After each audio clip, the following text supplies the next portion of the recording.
My self mister Mahipal, principal government college केतरी।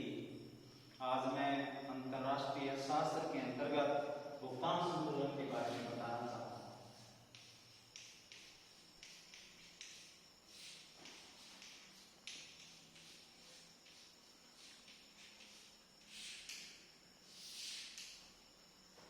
भुगतान संतुलन एक इंपॉर्टेंट कंसेप्ट है। एक देश एवं अन्य देशों के बीच जो आर्थिक सौदे होते हैं और उनका जो लेखा जोखा होता है उसे हम भुगतान संतुलन कहते हैं। भुगतान संतुलन के अंतर्गत आयात और निर्यात और सेवाएं लेते हैं, चाहे पर्यटन सेवाएं, चाहे जहाज सेवाएं, इसके अतिरिक्त चाहे बैंकिंग सेवाएं, चाहे बीमा कंपनियों की सेवाएं, इनके द्वारा भी विदेशी मुद्रा और देशी मुद्रा का लेन देन होता है। इसके साथ ही किसी देश को उपहार भी प्राप्त होते हैं, उपहार के रूप में, दान के रूप में भी अमाउंट प्राप्त होती है, वो भी इसके अंतर्गत लेते हैं। इसके साथ जो विनियोजित पूंजी होती है और उस पर ब्याज प्राप्त होता है, उसको भी हम भुगतान संतुलन में लेते हैं। भुगतान संतुलन की यदि हम परिभाषा के रूप में हम देखें तो प्रोफेसर बेथम ने कहा है कि भुगतान संतुलन जो है वो एक निश्चित अवधि के अंतर्गत उसके बाकी विश्व के साथ मौद्रिक सौदों का लेखा होता है। अर्थात इन्होंने मौद्रिक सौदों का लेखा बताया प्रोफेसर बेथम ने। इसी तरीके से हम देखें किंडरबर्गर, तो किंडरबर्गर ने कहा है कि एक देश के नागरिक और विदेश के नागरिकों के मध्य किसी समावधि में होने वाले समस्त आर्थिक लेन देन का क्रमबद्ध ब्यौरा ही भुगतान संतुलन कहलाता है। तो इस प्रकार से हम कह सकते हैं अंतरराष्ट्रीय मुद्रा कोष ने भी कहा है कि एक निश्चित अवधि में संबंधित देशों के नागरिकों के बीच समस्त आर्थिक जो लेन देन होता है और उसका एक क्रमबद्ध रूप से विवरण या लेखा होता है, उसे हम भुगतान संतुलन कहते हैं। तो इस प्रकार से हमने देखा कि भुगतान संतुलन के अंतर्गत एक देश को दूसरे देशों को भुगतान करना पड़ता है, दूसरे देशों से एक देश भुगतान प्राप्त करता है, चाहे वो आयात और निर्यात के माध्यम से, चाहे वो सेवाओं के बदले, चाहे वो उपहार या भेंट या दान के बदले, किसी भी तरीके से विदेशों से प्राप्तियां भी होती हैं और विदेशों को उस देश से आय भी जाती है। तो इस प्रकार से भुगतान संतुलन के अंतर्गत हम समस्त जो आर्थिक लेखा जोखा है उसका जो विवरण होता है, वो जो सौदे होते हैं, उन्हीं को भुगतान संतुलन के अंतर्गत लेते हैं। भुगतान संतुलन को समझने से पहले हमें व्यापार संतुलन भी समझना आवश्यक है कि व्यापार संतुलन क्या होता है। व्यापार संतुलन के अंतर्गत आयात और निर्यात का ब्यौरा लेते हैं।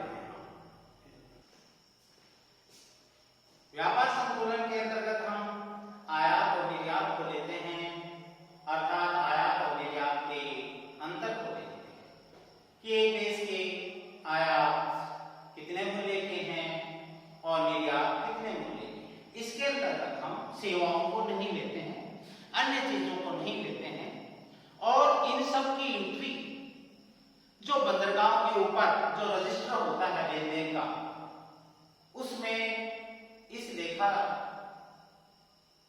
जोखा के ब्यूरो जो ब्यौरा होता है उसको इंदराज किया जाता है। इस प्रकार से इन आयात और निर्यात के मध्य जो वस्तुएं हैं, बंदरगाह के ऊपर जो आपसी लेन देन होता है, प्रशिष्ट में विराज किया जाता है, इनको दृश्य मदे कहते हैं। अर्थात वस्तुएं जो हमारी हैं उनको दृश्य मदे कहते हैं, जो कि व्यापार संतुलन के अंतर्गत हम शामिल करते हैं। व्यापार संतुलन को हम लिख सकते हैं कोई भी BT equal to XT minus M। यहाँ पर B का मतलब balance of trade at certain time, X exports at certain time minus imports at certain time. किसी निश्चित समयावधि में ये देखा जाता है कि उस देश के एक्सपोर्ट्स कितने हैं, अर्थात निर्यात कितने हैं और आयात कितने हैं, उनका जो अंतर है उसको हम बैलेंस ऑफ ट्रेड व्यापार संतुलन के अंतर्गत हम ले लेते हैं। व्यापार संतुलन जो है सैमुअलसन ने कहा है, यदि व्यापारिक माल का निर्यात का मूल्य आयात मूल्य से अधिक है तो इसे अनुकूल व्यापार शेष कहते हैं। यदि आयात निर्यात से अधिक है तो वह प्रतिकूल व्यापार शेष। तो इस प्रकार से इसके अंतर्गत आयात और निर्यातों को हम लेते हैं। और जो व्यापार संतुलन है वो 3 प्रकार का होता है। एक है अनुकूल व्यापार संतुलन, दूसरा है प्रतिकूल व्यापार संतुलन और तीसरा है साम्य व्यापार संतुलन। अनुकूल व्यापार संतुलन तब होता है जब किसी देश के निर्यात अधिक होते हैं और आयात कम होता है। तो इस प्रकार से इसके पास एक पॉजिटिव अमाउंट बचती है, धनात्मक अमाउंट मात्रा वैल्यू बचती है, अनुकूल व्यापार संतुलन होता है। प्रतिकूल व्यापार संतुलन जब किसी देश के आयात, जैसा कि प्रोफेसर सैमुअलसन ने कहा, जब किसी देश के आयात का मूल्य निर्यात के मूल्य से अधिक होता है तो उस समय हम कहते हैं उस देश का व्यापार संतुलन प्रतिकूल है। तीसरा साम्य व्यापार संतुलन। साम्य व्यापार संतुलन तब होता है जब आयात का मूल्य और निर्यात का मूल्य दोनों बराबर होते हैं, तब हम उसको साम्य व्यापार संतुलन कहते हैं। अब हम देख सकते हैं कि व्यापार संतुलन और भुगतान संतुलन में क्या अंतर है। मैंने जैसा कि मैं बता चुका हूं कि व्यापार संतुलन के अंतर्गत हम आयात और निर्यात को शामिल करते हैं मात्र, जबकि व्यापार संतुलन के अंतर्गत हम आयात और निर्यात और इसके साथ ही हमारे जो अदृश्य मदे उनको भी शामिल किया जाता है। सेवाएं हैं, उपहार है, इन सबको, बैंकिंग है, बीमा सेवाएं हैं, जहाजरानी सेवाएं हैं, इस प्रकार की सब सेवाओं को इसमें हम शामिल करते हैं। और इसके साथ किसी देश से उपहार के रूप में कुछ प्राप्त होता है तो उसको भी हम शामिल करते हैं। ये अदृश्य मदे होती हैं। इन अदृश्य मदों को हम केवल व्यापार संतुलन के अंतर्गत ही शामिल करते हैं, भुगतान संतुलन के अंतर्गत शामिल हम नहीं करते हैं। तो इस प्रकार से जहां पर व्यापार संतुलन में दृश्य मदे होती हैं वहां नहीं, व्यापार संतुलन में दृश्य मदे होती हैं, वहां पर भुगतान संतुलन में जो है दृश्य प्लस अदृश्य मदे होती है। सेकंड हम बात करें तो व्यापार संतुलन जो है वो आर्थिक विश्लेषण में जो है अपना महत्व नहीं रखता है। आर्थिक जो किसी भी देश की आर्थिक नीति बनाई जाती है, अपने आर्थिक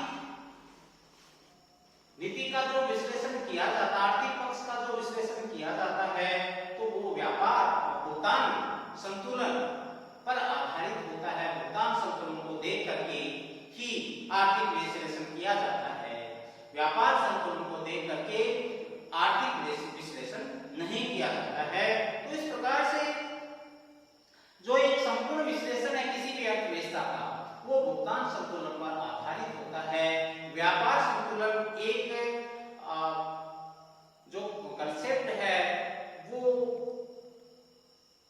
एक संकीर्ण कंसेप्ट है, जबकि भुगतान संतुलन एक व्यापक अवधारणा है या कंसेप्ट है। इसके बाद व्यापार संतुलन अनुकूल भी हो सकता है और प्रतिकूल भी हो सकता है, लेकिन उससे कोई अर्थव्यवस्था पर कोई प्रभाव नहीं पड़ता है, कोई चिंता का विषय नहीं होता है। लेकिन भुगतान संतुलन साम्य की स्थिति में होता है। यदि वो साम्य की स्थिति नहीं है तो उस देश की अर्थव्यवस्था के लिए वो उस सरकार के लिए एक चिंता का विषय बनता है, क्योंकि सारा जो आर्थिक विश्लेषण है, आर्थिक नीति का निर्धारण है, वो भुगतान संतुलन को देख करके किया जाता है। तो इस प्रकार से जो है हम कहते हैं कि भुगतान संतुलन जो है वो ज्यादा इंपॉर्टेंट है। व्यापार संतुलन का देश की अर्थव्यवस्था के ऊपर प्रभाव नहीं डालता है, जबकि भुगतान संतुलन देश की अर्थव्यवस्था पर बहुत अधिक प्रभाव डालता है और इस प्रकार से जब वह साम्य की स्थिति में नहीं होता है तो एक चिंता का विषय होता है। भुगतान संतुलन का देश की आर्थिक स्थिति पर बहुत अधिक प्रभाव डालता है और जो है यदि प्रतिकूल आर्थिक स्थिति होती है और भुगतान संतुलन साम्य की स्थिति में नहीं होता है तो ये एक चिंता का विषय होता है।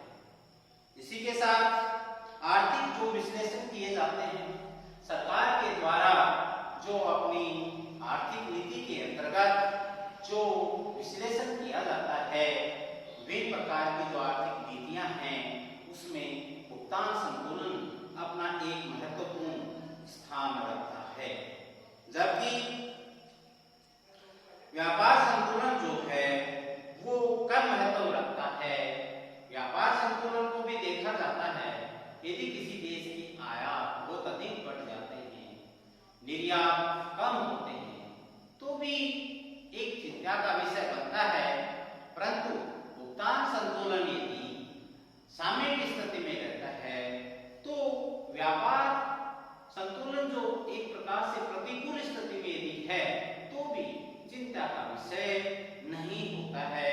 तो इस प्रकार से हम इसमें देख सकते हैं कि किस तरीके से भुगतान संतुलन और व्यापार संतुलन में क्या अंतर है, किन किन आइटम्स को हम भुगतान संतुलन